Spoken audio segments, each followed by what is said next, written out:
1931 es el año en el que se inicia un periodo clave en la historia contemporánea de España. Ese año se producen acontecimientos únicos e irrepetibles que podemos recordar gracias a las imágenes que se grabaron en esa época. Comienza la Segunda República Española, uno de los periodos de mayor movilización política entre los ciudadanos españoles del siglo XX. Al inicio de 1931 siguen los enfrentamientos entre los diferentes partidos monárquicos. Finalmente, el 14 de febrero, el general Dámaso Berenguer, jefe del gobierno, presenta su dimisión. Después de que varios políticos intenten en vano formar gobierno, Alfonso XIII encarga al almirante Juan Bautista Aznar esta tarea. El resultado es un gabinete que representa a todas las tendencias monárquicas, pero que no atiende a las corrientes republicanas que demandan un cambio en el sistema político español. El nuevo gobierno pretende legitimarse con unas elecciones municipales que se convocan para el 12 de abril de ese mismo año. Los monárquicos no le dan importancia a lo que ellos creen una simple elección de concejales. Sin embargo, los republicanos se muestran optimistas. Lo que pasó aquel día sería trascendental para la historia de España. Ciudadanos de todas las regiones de la geografía española acuden a depositar su voto en las urnas cumpliendo con la convocatoria. Republicanos y socialistas le han dado el carácter de un plebiscito y por fin el gobierno sospecha que estas elecciones no les van a ser favorables. Aún así, todavía confían en la fidelidad monárquica de los españoles. La sorpresa surge al abrir las urnas. A pesar de que en las zonas rurales ganan los representantes monárquicos, en las grandes capitales el escrutinio refleja un triunfo abrumador de la Asociación Republicano-Socialista.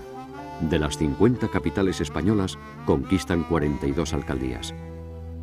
A pesar de que los resultados globales les son favorables, el mismo almirante Aznar reconoce la derrota. En respuesta a las preguntas de los periodistas declara: ¿qué más crisis quieren ustedes que la de un país que se acuesta monárquico y se levanta republicano? Los ciudadanos toman las calles. En Madrid, algunos grupos se dirigen en tropel a la Plaza de Oriente para gritar palabras subversivas contra el monarca. Desde el Ministerio de la Guerra se envían telegramas a las capitanías generales para pedir calma y tranquilidad. El conde de Romanones, consejero de Alfonso XIII y pieza clave del gobierno, se reúne discretamente con Niceto Alcalá Zamora, de la coalición republicana, en el domicilio particular del doctor Gregorio Marañón. Quiere asegurar la vida del monarca, pero los republicanos ya habían obtenido el apoyo del general Sanjurjo y con él el del ejército y la Guardia Civil. Alcalá Zamora exige entonces que el rey abandone el país antes de que acabe el día. El gabinete ministerial se reúne de urgencia en el Palacio de Oriente. La reunión acaba con la resolución prevista. Su Majestad renunciaría a la corona y saldría de España esa misma noche. Años después, se supo que el ministro Juan de la Cierva propuso al rey que se quedase para arreglar la situación. Alfonso XIII se negó diciendo: «Yo no quiero resistir. Por mí no se verterá una gota de sangre. Si el bien de España exige que me vaya, lo haré sin vacilación».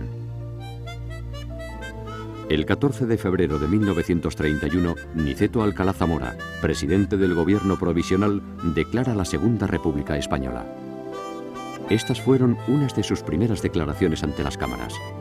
La crisis de España no es política, no es siquiera de régimen, es histórica con toda su trascendental amplitud. Alfonso XIII abandona el poder y sale en coche hacia Cartagena, donde embarca en el crucero Príncipe Alfonso con destino a Marsella. Al despedirse diría: «Viva España». Siguiendo las órdenes de su padre, el infante don Juan, que estudiaba en la Academia Naval de San Fernando, viaja en un torpedero hacia Gibraltar. Desde ese momento ondearía la nueva bandera tricolor, roja, amarilla y morada.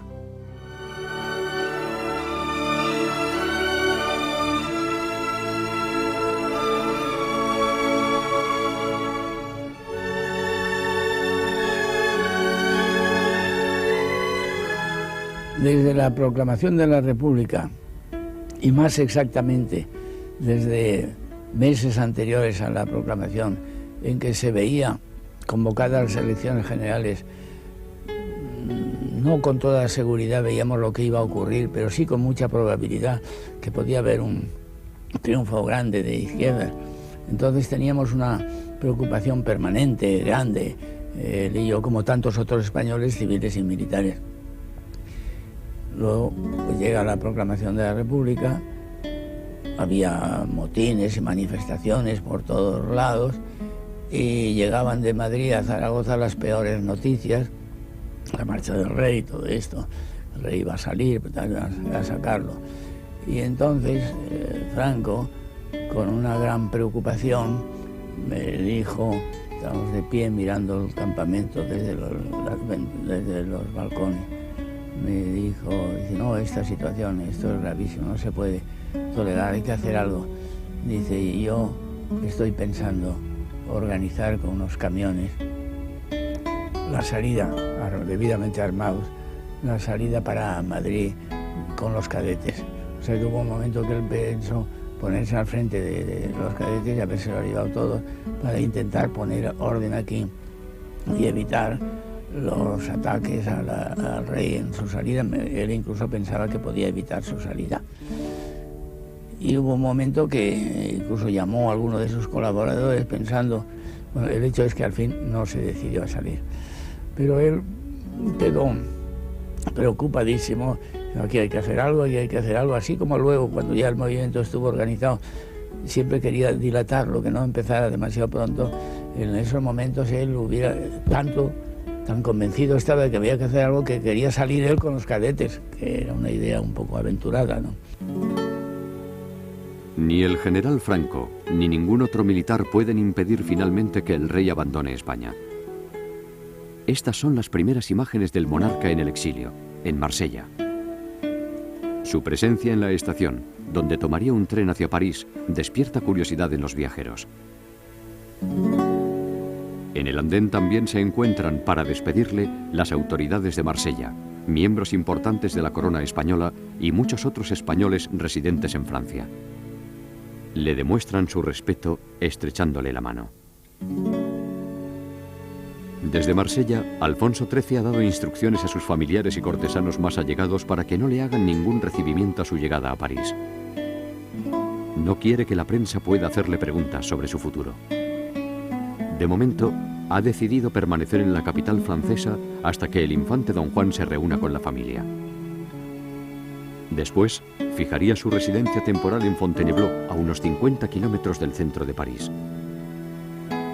Pero aún le queda viajar hasta Plymouth, Inglaterra, para que su hijo Juan pueda ingresar en la escuela de la Real Marina Británica y seguir así su formación. Cuando desembarca en el puerto de Dover, le recibe el diplomático inglés Merry del Val, que fue durante muchos años embajador en España de la corona británica. Lo que el rey trató de evitar en París le sucede en Londres. Un número incalculable de personas abarrota la estación Victoria esperando la llegada de Alfonso XIII. El Times escribe: saludemos al monarca que ha cerrado 29 años de fecundo reinado con la generosa rúbrica de su sacrificio. No quiso provocar enfrentamientos fratricidas para defender su trono. Días después, las cámaras del noticiero Fox Movieton recogen las históricas palabras que Alfonso XIII dijo al salir de España. Always willing to oblige, I stand up in London to talk to East and West, half round the world. He creído cumplir el deber que me dicta mi amor a la patria. Pido a Dios que tan hondo como yo lo sientan y lo cumplan los demás españoles. No renuncio a ninguno de mis derechos, porque más que míos, son depósito acumulado por la historia, de cuya custodia me pedirá algún día cuenta rigurosa. En el terreno laboral, por primera vez en España, el día 1 de mayo se oficializa como fiesta del trabajo. Debido a la dictadura de Primo de Rivera, los españoles llevaban 8 años sin celebrar esta manifestación. Con el advenimiento de la República, más de 100.000 personas se dan cita en los alrededores de la Cibeles para caminar hasta la presidencia del Consejo. Presiden la manifestación los socialistas Largo Caballero e Indalecio Prieto, y Miguel de Unamuno, rector de la Universidad de Salamanca, que ya había colaborado con el socialismo en la época de Primo de Rivera.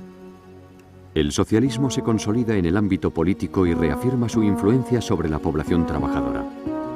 Hombres como Prieto, Largo Caballero, Fernando de los Ríos y otros políticos de la misma tendencia se muestran dispuestos a colaborar con la República y se integran en el nuevo régimen, ocupando cargos en el gobierno provisional. Pero muy pronto, este gobierno tendría que hacer frente a numerosos disturbios sociales. Uno de los más graves se produce entre los días 10 y 11 de mayo, cuando aún no se ha cumplido un mes de la proclamación de la República. Los partidarios de la monarquía ya habían emprendido su reorganización, despertando la animosidad de ciertos grupos de republicanos. En ese momento comienzan los incidentes. Los primeros en la sede madrileña de ABC y Blanco y Negro, publicaciones que habían ratificado sus tendencias monárquicas. La Guardia Civil consigue frenar a un grupo que se había concentrado allí con intenciones turbulentas. En cambio, se suspende la publicación del diario y la revista, y Juan Ignacio Luca de Tena es procesado como director. A partir de entonces, la turba descarga su furor convirtiendo su actitud en violencia antirreligiosa y la emprende incendiando y saqueando numerosas iglesias y conventos.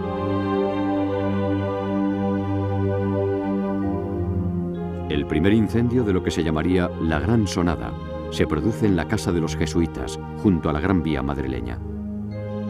Pero le siguieron muchos otros incendios que se producirían en los días siguientes en varias ciudades de Levante y del sur de España.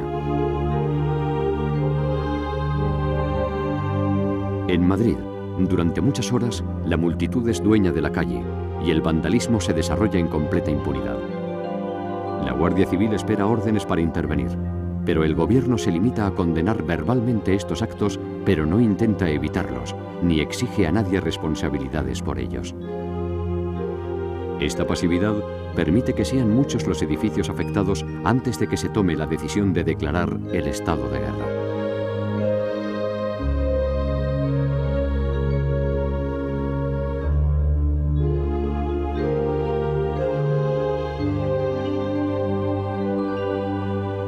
Al salir el ejército a la calle, cesan las revueltas y los amotinamientos, pero los edificios incendiados siguen ardiendo durante toda la noche.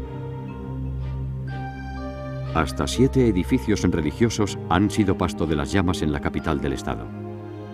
La casa profesa de los jesuitas en la calle de la Flor, el convento de Maravillas en la calle de Bravo Murillo, el de las Bernardas en Isabel la Católica, los salesianos en la de Villa Onil, los carmelitas de la Plaza de España, el convento del Sagrado Corazón de Chamartín de la Rosa y el Instituto Católico de Artes e Industrias del Paseo de Alberto Aguilera.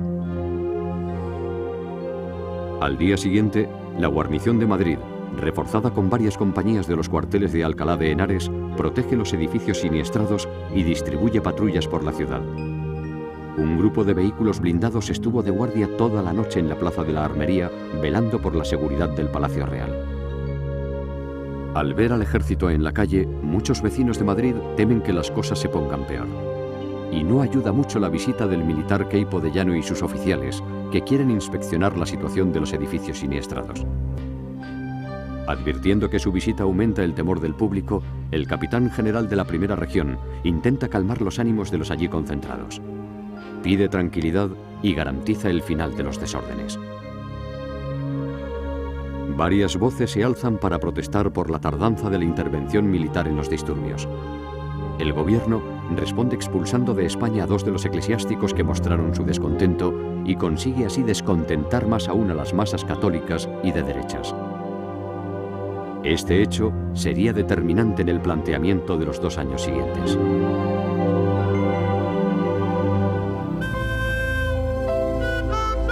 Los años 30 ya no son los felices años 20.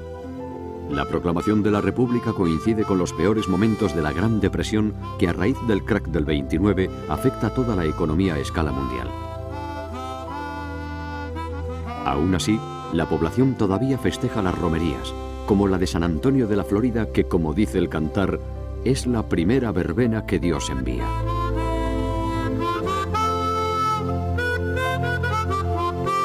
Como describe el escritor costumbrista Antonio Brasero, las jóvenes casaderas van con su acerico de alfileres a pedirle al santo un gran amor sincero.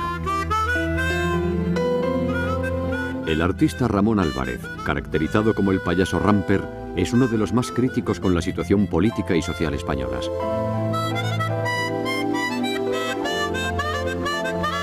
Según él, jamás había hecho un chiste político, aunque en la dictadura de Primo de Rivera había sido encarcelado por ello. Además, Ramón Álvarez es un parodista de alta calidad y un acróbata consumado. También escribe versos y música, y hace números de magia y prestidigitación. El trabajo de Ramper se basa en caricaturizar la vida, las profesiones, modas, costumbres e ideologías del momento. Su gran facilidad para improvisar y su dominio del mimetismo le permiten imitar desde un conductor de automóviles hasta una bailarina. Por entonces, su parodia de La Bailaora es su número estrella, y el público lo acoge con grandes aplausos. Con su personaje de Ramper, Ramón Álvarez visitaría desde las carpas del circo hasta los escenarios teatrales de mayor categoría.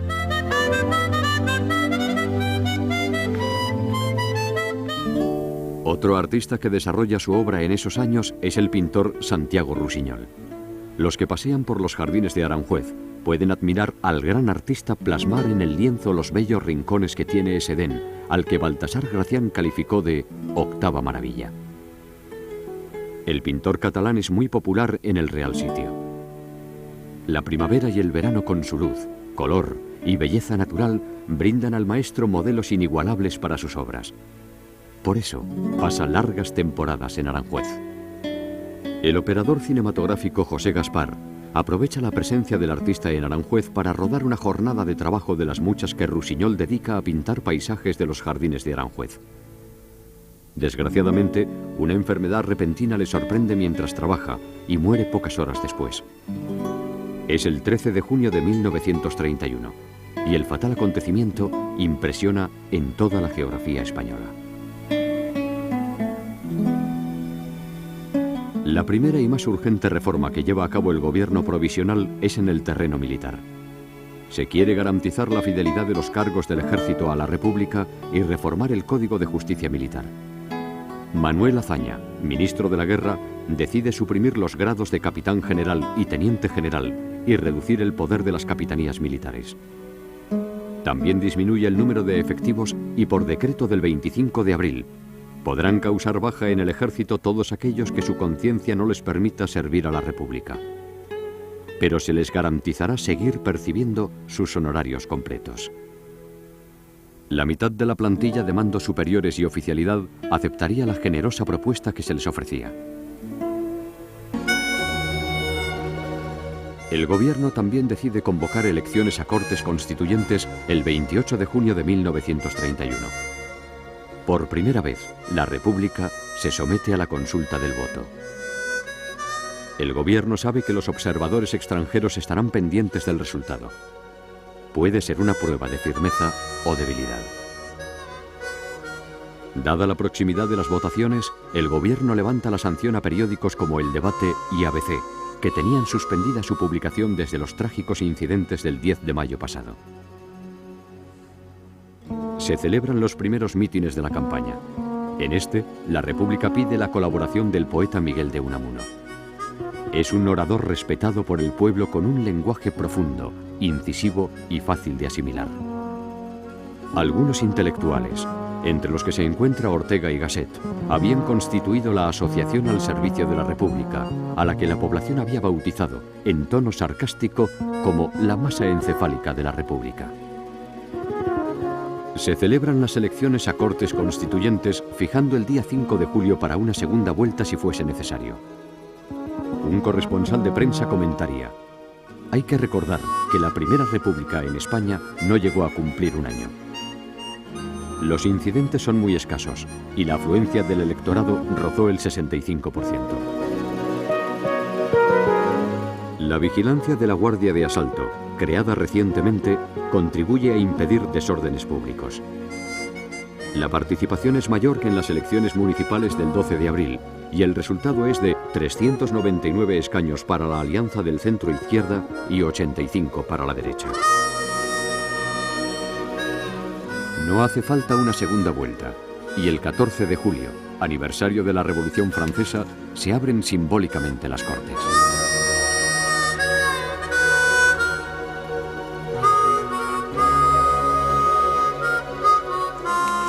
Alcalá Zamora, todavía jefe provisional del gobierno, acude junto con el republicano Alejandro Lerroux a la ceremonia.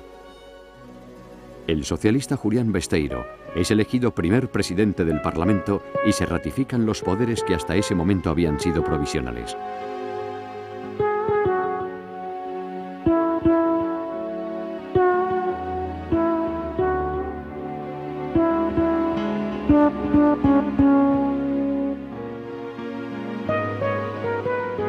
Coincide que ese mismo día se clausura la Academia Militar de Zaragoza, centro de enseñanza castrense dirigido por el general Francisco Franco, que se había mantenido en su puesto después de la proclamación de la República. Es una de las acciones previstas por la reforma militar emprendida por Manuel Azaña, que no contenta en absoluto a los militares.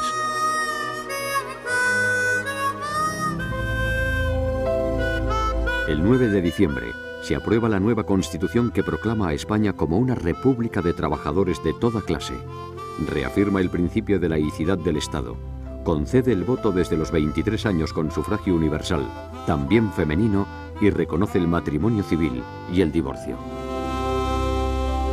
Con 362 votos a favor de los 410 emitidos, se elige a Aniceto Alcalá Zamora como presidente de la República Española. Son evidentes las diferencias que existen entre él y Manuel Azaña, presidente del gobierno, y enseguida surgen suspicaces que opinan que se ha elegido a Alcalá Zamora para relegarle a un puesto honorífico y decorativo dentro de la Constitución en el que no podrá intervenir ni moderar los debates de la comprometida andadura de la República. Julián Besteiro, como presidente de la Cámara, recibe el juramento del nuevo presidente de la República. Posteriormente, Alejandro Lerroux le impone el gran collar de la Orden de Isabel la Católica. Al terminar el acto, el presidente de la República se encamina hacia el Palacio de Oriente, acompañado por ministros y diputados y rodeado por una gran cantidad de curiosos que se han acercado al Palacio de la Carrera de San Jerónimo para vitorear y aplaudir al nuevo dirigente.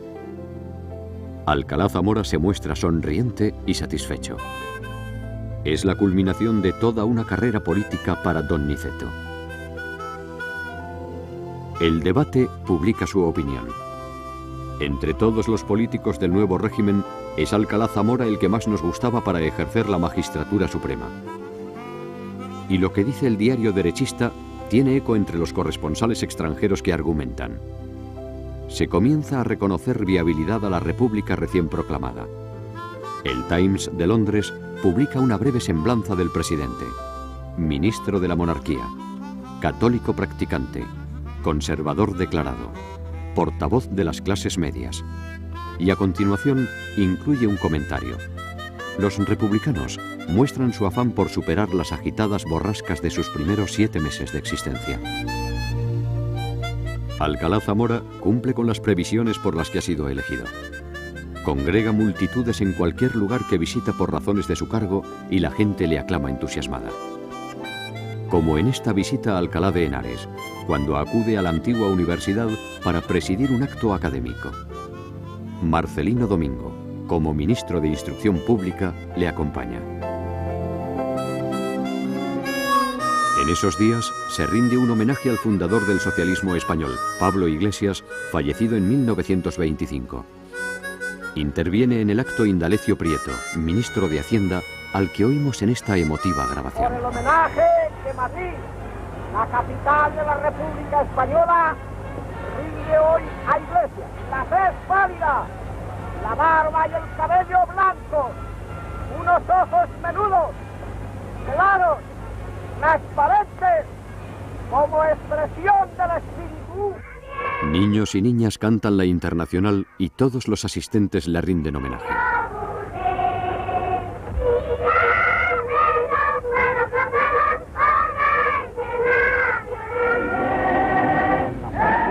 Después, las cámaras recogen estas curiosas declaraciones del ministro de Fomento, el republicano Álvaro de Albornoz. No me gusta hablar ante el micrófono.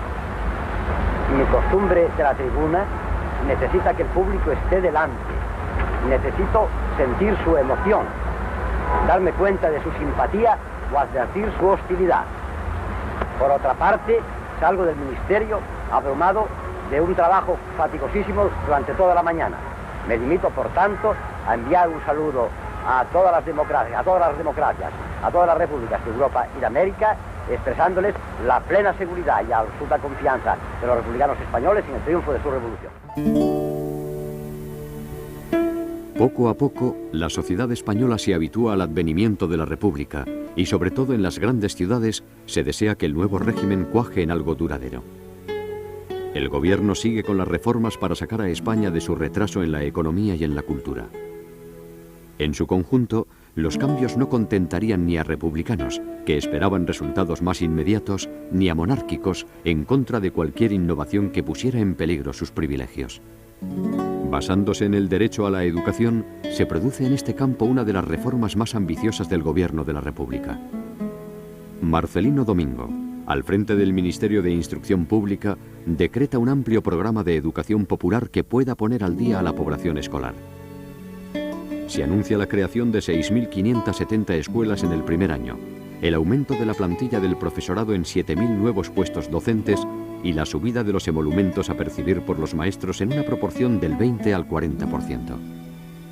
El régimen republicano entiende que la enseñanza debe responder a los propósitos culturales republicanos socialistas que aspiran a que la escuela ayude a modernizar España. La nueva orientación de la enseñanza primaria tiene como base la formación pedagógica de los maestros, llevando a las aulas nuevos métodos y nuevas actividades que provoquen en los alumnos ilusión y ganas de aprender. Hay que olvidar aquello de la letra con sangre entra. También se regula la enseñanza del catalán, que se había prohibido durante la monarquía.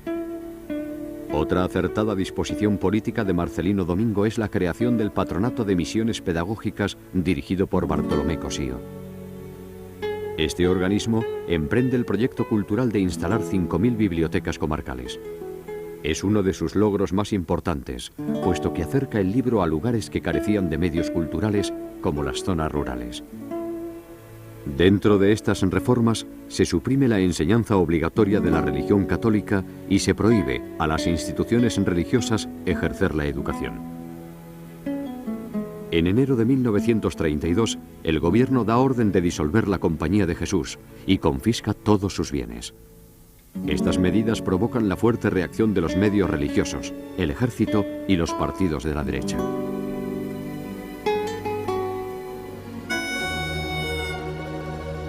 Dado los vínculos familiares que la Casa Real inglesa tiene con la monarquía española, el exilio de Alfonso XIII interesa más en Inglaterra que en otras naciones europeas. Esto es motivo para que se desplacen a Fontainebleau, residencia de los monarcas, reporteros del noticiario Mauvietón. Allí, bajo la mirada de sus habitantes, ruedan imágenes de la familia real española acudiendo a oír la misa dominical. Son muchos los que se acercan a presentarle sus respetos al mismo tiempo que miran de reojo al operador.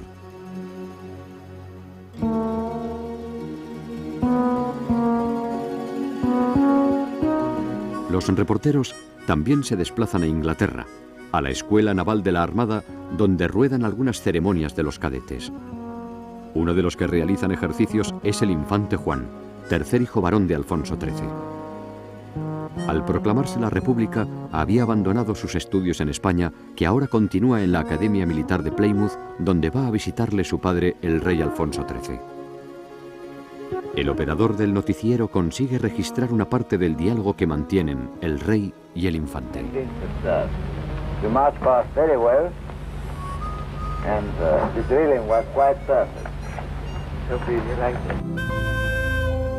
Ha pasado un año desde el advenimiento de la República y para conmemorarlo se celebra con ese motivo una competición de motonáutica.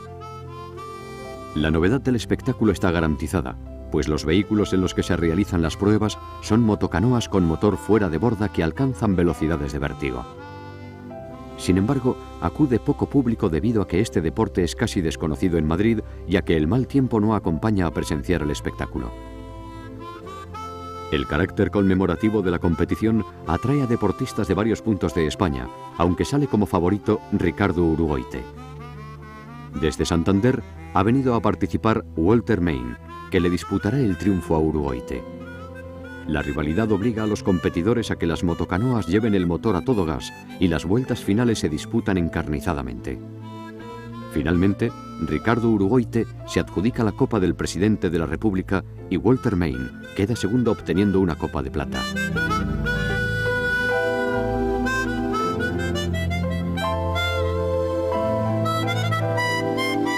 También para conmemorar el aniversario desfila por el Paseo de la Castellana el Regimiento de Infantería número 1. Asisten al acto don Niceto Alcalá Zamora, acompañado por la totalidad del gobierno y otros personajes representativos del momento. Los comentaristas de prensa discrepan en sus artículos sobre la conmemoración del primer aniversario de la República. Unos dicen, ambiente jubiloso y optimista, mientras otros escriben, se han enfriado mucho los entusiasmos republicanos. Los corresponsales extranjeros puntualizan, es pronto para valorar el optimismo o el desencanto de los españoles. Se podrá comprobar cuando se les convoque a otras elecciones.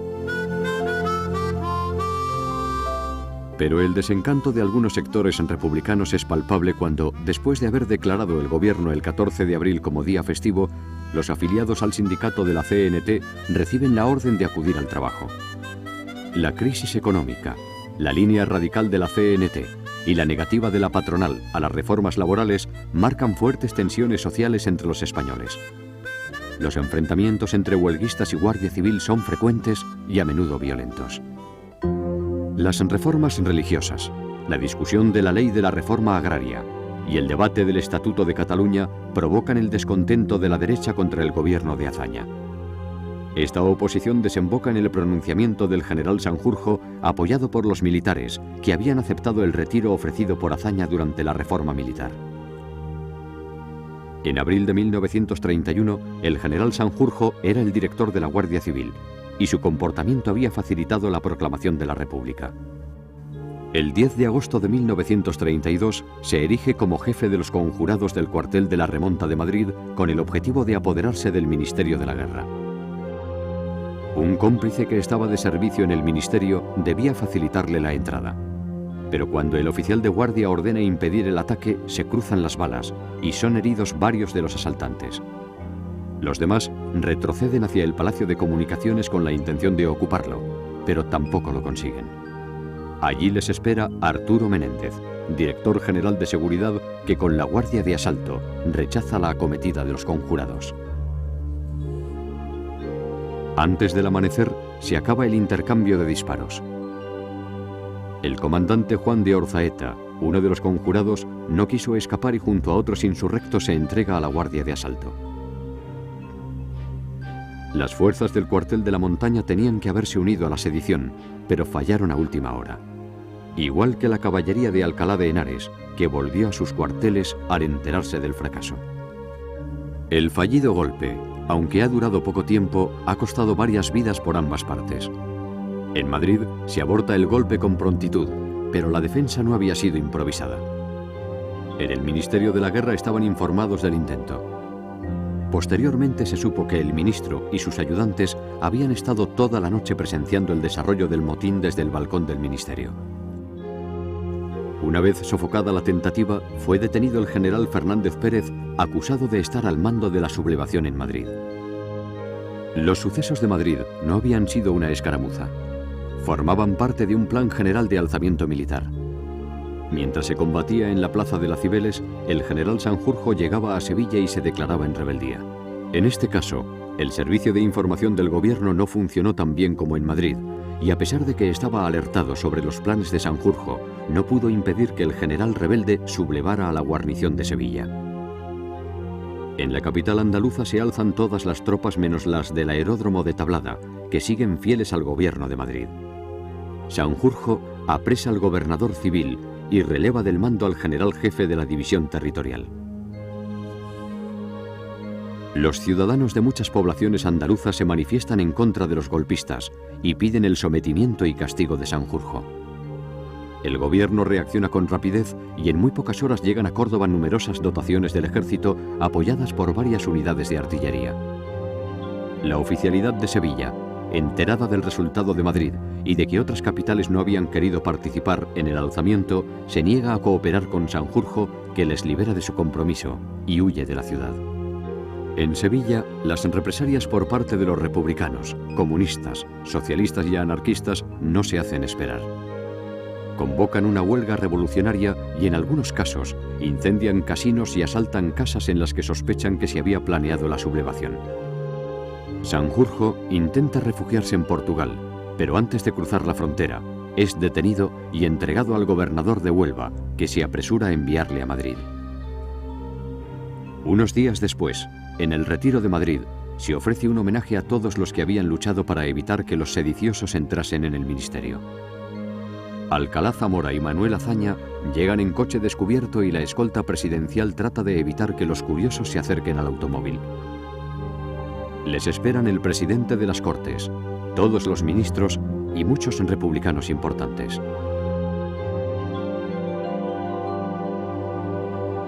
En el acto solemne se imponen medallas de la recién creada Gran Orden de la República y se asciende a muchos de los guardias de asalto que intervinieron en la escaramuza de Madrid. Los comentarios de la prensa puntualizan: la República ha salido robustecida del ataque de sus enemigos. Otros, más mal pensados o precavidos, alertan que debería darse más importancia al amotinamiento, aunque éste haya fracasado. Sin embargo, sí que se propicia la aprobación de la Ley de la Reforma Agraria y del Estatuto de Cataluña.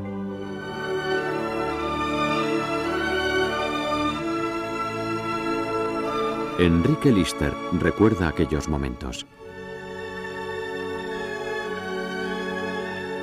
Tuve que salir, ya fue ya yo era presidente de un sindicato, ya vino todo el lío, y ya yo maté a uno, mandé a 5 para el hospital y ya todo eso, y tuve que salir clandestinamente de España. Eso fue ya en el año 32, en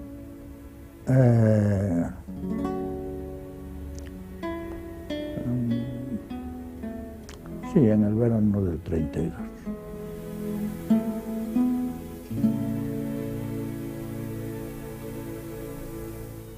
El 24 de agosto llega el momento de celebrar el juicio sumarísimo. Muchos recuerdan la pena que se había aplicado a los militares Galán y García Hernández por la sublevación de Jaca contra la dictadura y piden también la pena capital para los generales Sanjurjo y García de la Herranz, el teniente coronel Esteban Infantes y el capitán Justo Sanjurjo. Solo el general Sanjurjo fue condenado a muerte. Se duda de si se haría firme la sentencia. Finalmente el gobierno indulta al general sedicioso con solo una oposición, la del ministro de Gobernación, Casares Quiroga. Azaña, con una frase para la historia, justifica el indulto. Alguien ha de empezar en este país a no fusilar a troche y moche, y empezaré yo. 1932 acaba con la visita del presidente del gobierno francés Édouard Herriot a España. Junto con el presidente español Manuel Azaña, se desplaza a la ciudad de Toledo. Monsieur Herriot ha venido a España en doble representación, oficial y personal. Los políticos son aplaudidos en la plaza de Zocodover por un número cuantioso de republicanos.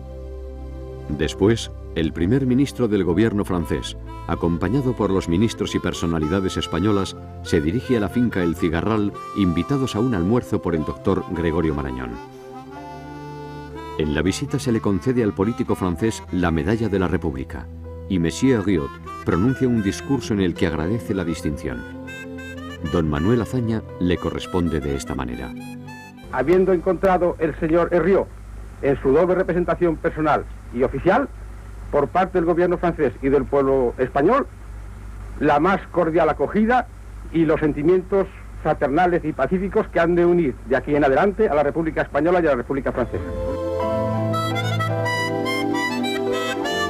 Para celebrar el segundo aniversario de la República, se efectúa un desfile militar y una exhibición aérea. Después de 2 años de régimen y pese al fracaso de la intentona golpista de Sanjurjo, el gobierno republicano socialista da muestras de claro desgaste.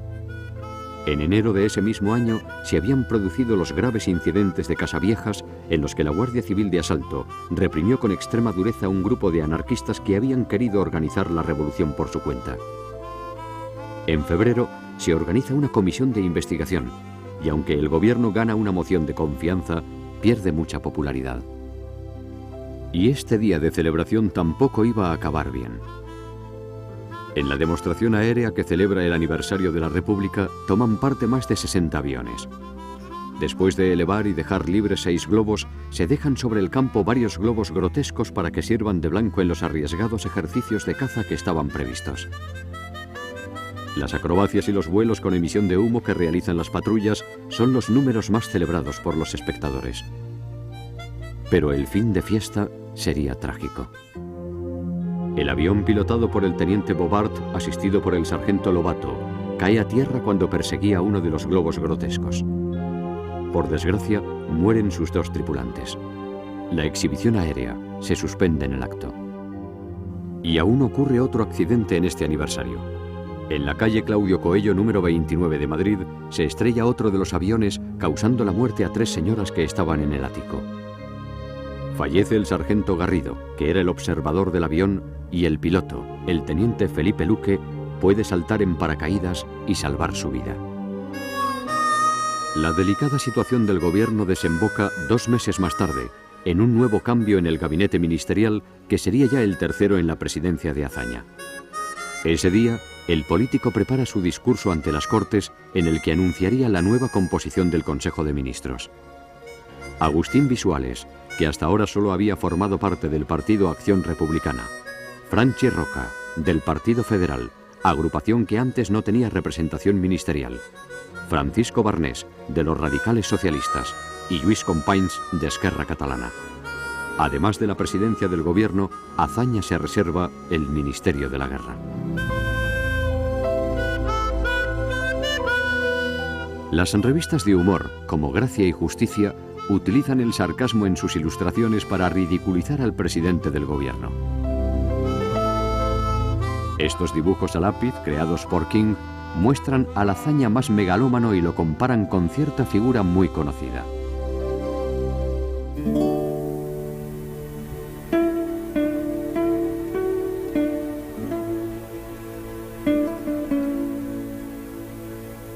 El mismo día del discurso de Azaña se celebra la primera verbena del año en la que, como siempre, acuden todos los madrileños luciendo sus mejores galas.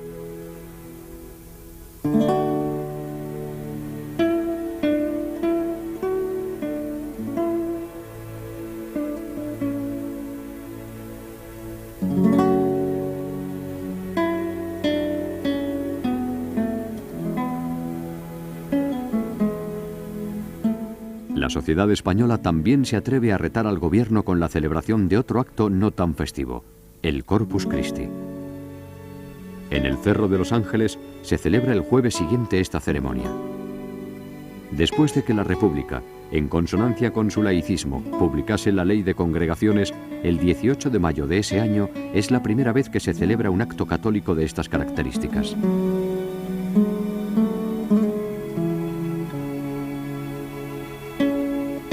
Mediante esta ley se limita enormemente las actividades de las diferentes órdenes religiosas y se suspende por completo su financiación.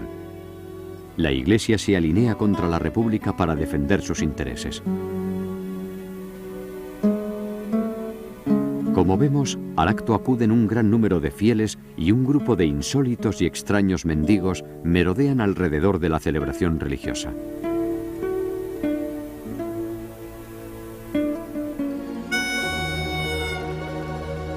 Ese verano de 1933 es de los más calurosos que se recuerdan, por lo que muchos madrileños abandonan las calles para refugiarse en los parques buscando la sombra de los árboles y la humedad de la vegetación.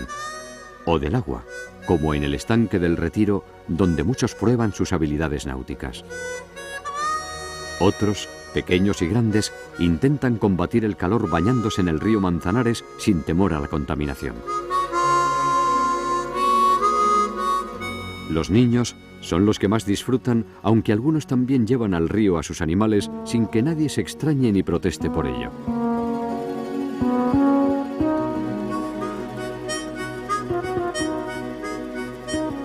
En las calles vacías se intenta combatir el calor con la manga riega del servicio de limpiezas. Hay regadores que limpian y refrescan el empedrado de toda la ciudad. Y en medio de este calor se produce una noticia sorprendente.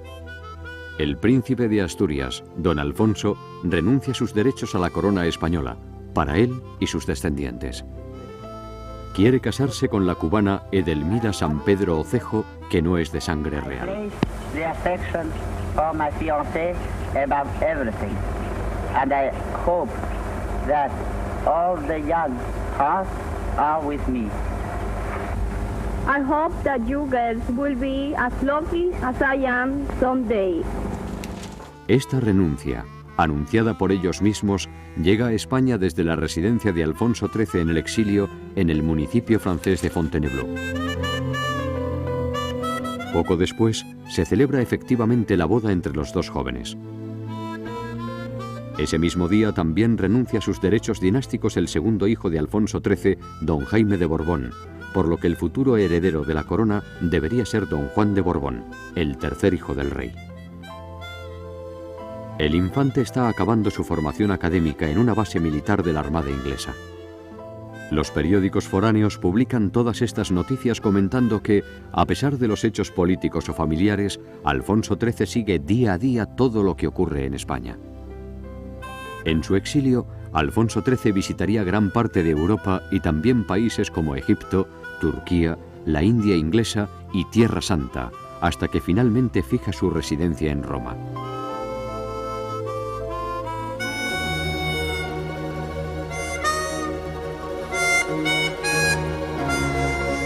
Mientras tanto, en España, el ejército demuestra su potencial.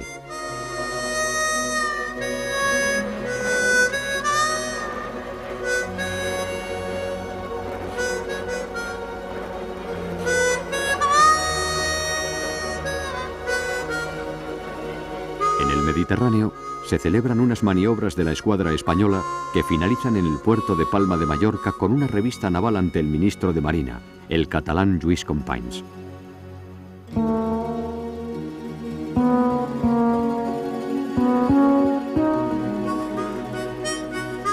Manuel Azaña lo había nombrado miembro del gabinete en su última reorganización. Sus antecesores en el cargo fueron José Girón y Santiago Casares Quiroga.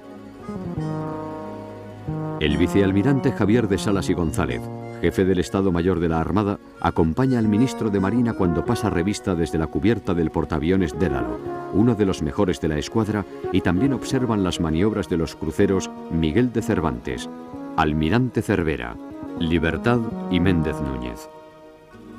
Los astilleros españoles construyen barcos importantes, entre los que se cuentan 12 de los 13 submarinos con que cuenta su flota.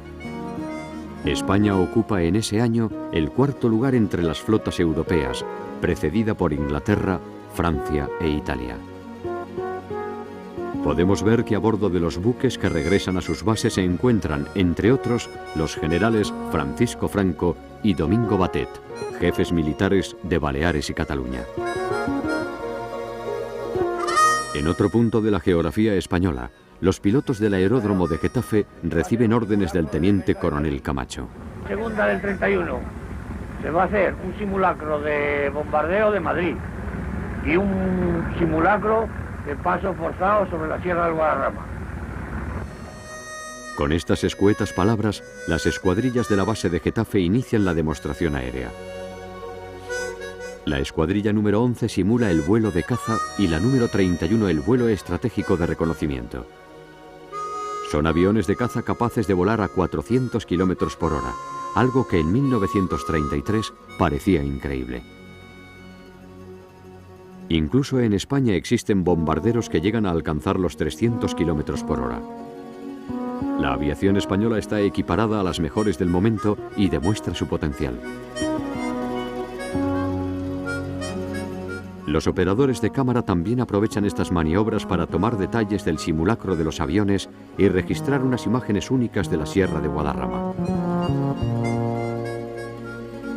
Esta vez no ha habido que lamentar ningún accidente.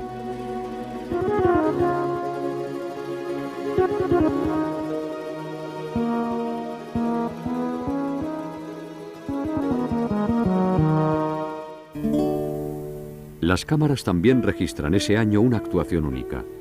La Argentinita, figura ejemplar del baile español, actúa en París.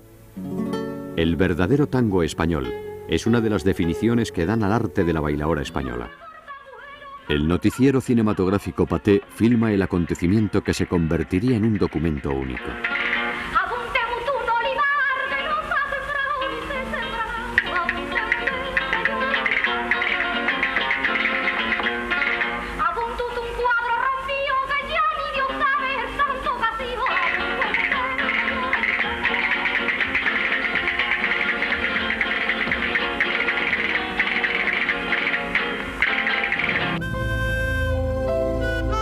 Como consecuencia de las diferentes crisis de gobierno, Azaña es cesado en septiembre de 1933, sucediéndole Lerroux, que también dimitiría pocas semanas después. Ante esta situación, se convocan nuevas elecciones para el 19 de noviembre y la derecha se reorganiza.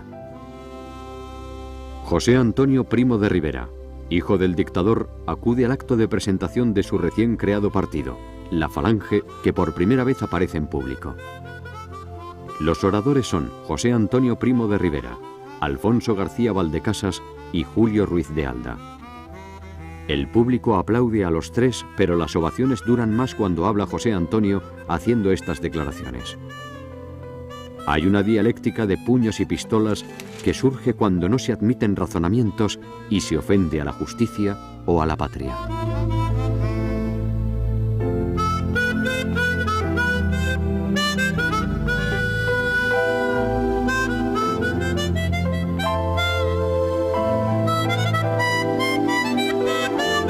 Las juventudes socialista y comunistas se enfrentan con los asistentes a la salida del acto.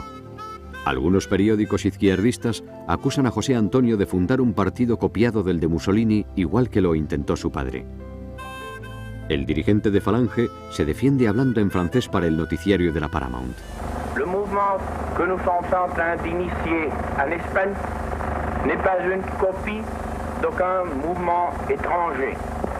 Il a appris du fascisme italien ce que le fascisme a d'unité, d'autorité et de substitution des luttes des classes par une idée de coopération. Mais il doit produire en Espagne les résultats spécifiques qui peuvent être atteints dans un pays d'une histoire si longue, si glorieuse et d'une personnalité si profonde que l'Espagne.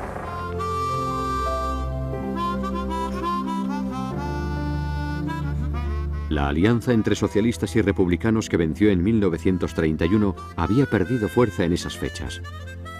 Los partidos de la oposición tienen su gran oportunidad. A las elecciones acuden, junto a la Falange, dos nuevos grupos de derechas. La Confederación Española de Derechas Autónomas, la CEDA, dirigida por Gil Robles, y Renovación Española, donde se agrupan los monárquicos bajo la batuta de Calvo Sotelo. La izquierda se presenta fragmentada en múltiples grupos y los anarquistas llamaron a la abstención. El presidente de la República, don Niceto Alcalá Zamora, acude con su esposa al colegio electoral de Chamberí para votar en estas nuevas elecciones para las Cortes Constituyentes en las que se aplicaría la Constitución del 1931 y votarían las mujeres por primera vez. El resultado de las elecciones daría la victoria a los grupos conservadores de la CEDA. Pero su dirigente, Gil Robles, prefiere esperar. El presidente de la República, Alcalá Zamora, encarga a Lerroux la formación del nuevo gobierno. El señor Lerroux, que en momentos anteriores fue un extremado radical, ha calmado su impetuosa manera de hacer política y ahora intenta llegar a un acuerdo, por primera vez, con la derecha de Gil Robles. La CEDA cuenta con 115 diputados, por lo que se podría formar con ellos un gobierno sólido. Gil Robles prefiere finalmente quedar en la oposición por desconfiar del rechazo que en las izquierdas podría despertar su participación. Después de muchas propuestas en las que se someten a consulta varias formaciones, Lerroux presenta un gabinete que incluye 8 radicales, un agrario, un liberal demócrata, un progresista y 2 independientes. Con este gobierno acaba el bienio reformista y empieza la era de una república de centro-derecha.